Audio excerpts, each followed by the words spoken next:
Assalamualaikum warahmatullahi wabarakatuh. Perkenalkan, nama saya Nur Alfiani dengan NIM 244201422. Pada video kali ini saya akan menjelaskan materi mengenai teori pembelajaran kognitif untuk memenuhi tugas mata kuliah psikologi pendidikan. Pertama, pengertian teori pembelajaran kognitif. Jadi teori pembelajaran kognitif ini adalah teori yang menjelaskan bahwa proses belajar itu tidak hanya terlihat dari perubahan perilaku, tapi juga melibatkan proses mental internal yang terjadi di dalam otak.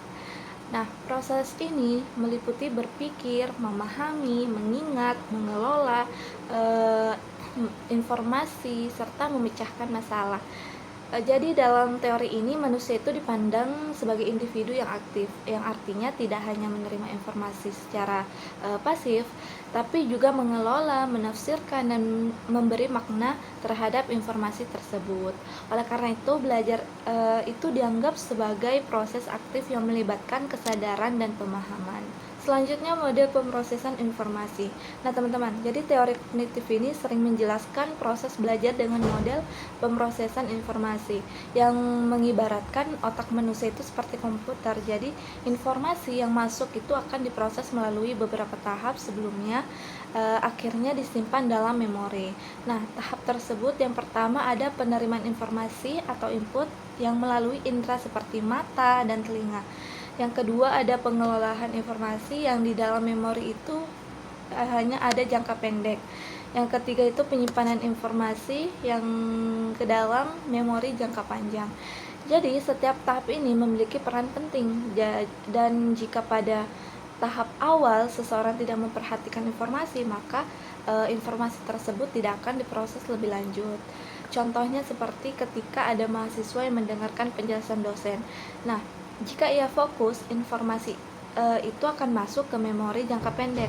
Tapi jika kemudian ia memahami dan mengulangnya, informasi tersebut akan tersimpan dalam memori jangka panjang dan dapat diingat kembali saat dibutuhkan. Nah, komponen memori. Jadi dalam teori kognitif memori ini ada dibagi 3 komponen. Yang pertama, sensor memori atau memori indera, yang dimana memori ini berfungsi menangkap informasi dari lingkungan melalui indera seperti penglihatan, pendengaran. Nah, informasi hanya bertahan sangat singkat, sekitar beberapa detik. Jadi jika tidak diperhatikan, informasi ini akan langsung hilang. Terus yang kedua ada yang dinamakan short term memory atau working memory, yang dimana memori ini merupakan tempat dimana informasi diproses secara aktif. Jadi kapasitasnya terbatas sehingga hanya dapat menampung beberapa informasi dalam waktu tertentu. Nah, disinilah proses berpikir, memahami, dan memecahkan masalah itu terjadi. Yang ketiga ada long term memory. Jadi memori ini berfungsi menyimpan informasi dalam jangka panjang, teman-teman. Nah, informasi yang sudah masuk ke memori ini dapat bertahan lama, bahkan seumur hidup. Jadi jika sering digunakan atau diingat kembali. Contohnya seperti saat melihat nomor telepon, kita kan mungkin hanya mengingatnya beberapa detik kan. Jika kita mencoba mengingatnya, masuk ke memori jangka pendek. Jika kita sering mengulang, nomor tersebut akan tersimpan dalam memori jangka panjang, seperti itu. Adapun faktor yang mempengaruhi ingatan, jadi tidak semua informasi itu kita dapatkan dengan mudah, tapi ada beberapa faktor yang mempengaruhi keberhasilan seseorang dalam mengingat, yaitu yang pertama ada perhatian, yang dimana informasi itu harus diperhatikan agar dapat diproses. Yang kedua ada yang namanya pengulangan, yang dimana semakin sering kita ulang akan semakin kuat ingatan kita. Yang ketiga ada makna, yang dimana informasi yang dipahami lebih mudah kita ingat. Terus yang terakhir ada keterkaitan, yang dimana menghubungkan informasi baru dengan informasi yang lama. Contohnya ketika ada mahasiswa yang hanya membaca materi tanpa fokus, dia akan lebih mudah lupa dibandingkan mahasiswa yang membaca sambil memahami dan menghubungkannya dengan pengalaman sehari-hari, seperti itu. Nah, lupa dan mengingat. Lupa ini merupakan bagian alami dari proses belajar, karena informasi itu tidak diproses dengan baik atau tidak digunakan kembali. Ada beberapa penyebab orang sering lupa. Yang pertama itu ada decay atau peluruhan, yang dimana informasi itu hilang karena tidak digunakan. Yang kedua ada interference, yang itu gangguan, yang dimana informasi baru mengganggu informasi yang lama. Sedangkan mengingat dipengaruhi oleh beberapa baik informasi disimpan dan beberapa sering diulang.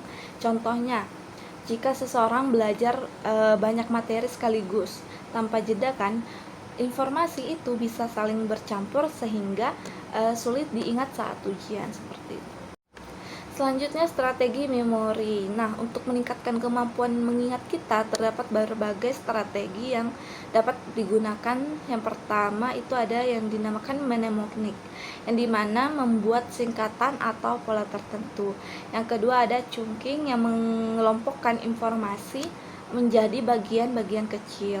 Yang terakhir ini ada elaborasi, yang dimana ia menghubungkan informasi dengan pengetahuan sebelumnya. Jadi strategi ini membantu otak kita mengorganisasi informasi sehingga lebih mudah disimpan dan diingat kembali. Nah, belajar bermakna. Jadi belajar bermakna ini terjadi ketika seseorang itu tidak hanya menghafal, tapi benar-benar memahami dan mengaitkan informasi dengan pengetahuan yang sudah ada. Konsep penting dalam hal ini adalah skema, yaitu struktur pengetahuan dalam otak yang membantu seseorang memahami informasi baru. Jadi semakin banyak pengalaman dan pengetahuan, maka semakin mudah seseorang belajar hal baru. Contohnya, ketika ada mahasiswa yang sudah memahami konsep dasar psikologi, ia akan lebih mudah memahami teori baru karena memiliki skema sebelumnya, seperti itu. Selanjutnya metakognisi. Nah, metakognisi ini adalah kemampuan untuk menyadari dan mengontrol proses berpikir sendiri. Jadi seseorang itu dapat mengevaluasi apakah ia sudah memahami materi ataupun belum, serta menentukan strategi belajar yang tepat. Nah, metakognisi ini terdiri dari dua. Yang pertama kesadaran, yang dimana kesadaran ini mengetahui kondisi pemahaman. Yang kedua pengaturan, yang dimana ia mengatur cara belajarnya. Contohnya ketika mahasiswa yang sadar nih belum memahami materi, ia akan mencari cara lain seperti membaca ulang, menonton video-video di YouTube, ataupun bertanya kepada teman yang sudah paham, seperti itu. Strategi belajar efektif. Nah, teori kognitif juga menekankan pentingnya strategi belajar yang tepat agar proses belajar menjadi lebih efektif. Ada beberapa strategi, teman-teman. Yang pertama itu mencatat dengan aktif, merangkum dengan bahasa kita sendiri, latihan soal-soal, membuat peta konsep, atau menggunakan metode PQ 4R. Nah, strategi ini membantu kita buat memahami, mengorganisasi, dan mengingat informasi dengan lebih baik. Contohnya, ketika kita yang membuat rangkuman sendiri, biasanya kan lebih paham dibandingkan yang hanya membaca buku berulang kali.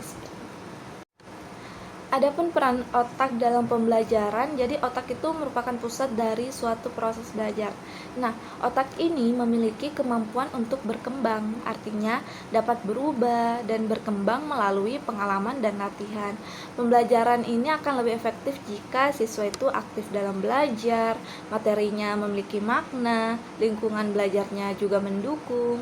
Seperti ketika kita belajar melalui diskusi kelompok atau praktik langsung, itu kan akan lebih efektif kan dibandingkan hanya mendengarkan teori-teori ataupun ceramah-ceramah, seperti itu. Kesimpulannya, nah teman-teman, jadi teori pembelajaran kognitif ini menekankan bahwa belajar itu merupakan proses seperti berpikir, memahami, dan mengingat. Nah, pembelajaran ini terjadi melalui pengelolaan informasi dalam memori, serta dipengaruhi oleh perhatian, pengalaman, dan strategi belajar. Oleh karena itu, siswa ini perlu aktif dan sadar dalam mengelola cara belajarnya, agar hasil belajarnya lebih efektif dan bermakna. Mungkin hanya itu yang dapat saya sampaikan pada video kali ini. Kurang lebihnya mohon dimaafkan. Terima kasih atas perhatian teman-teman semua. Saya akhiri dengan Assalamualaikum warahmatullahi wabarakatuh.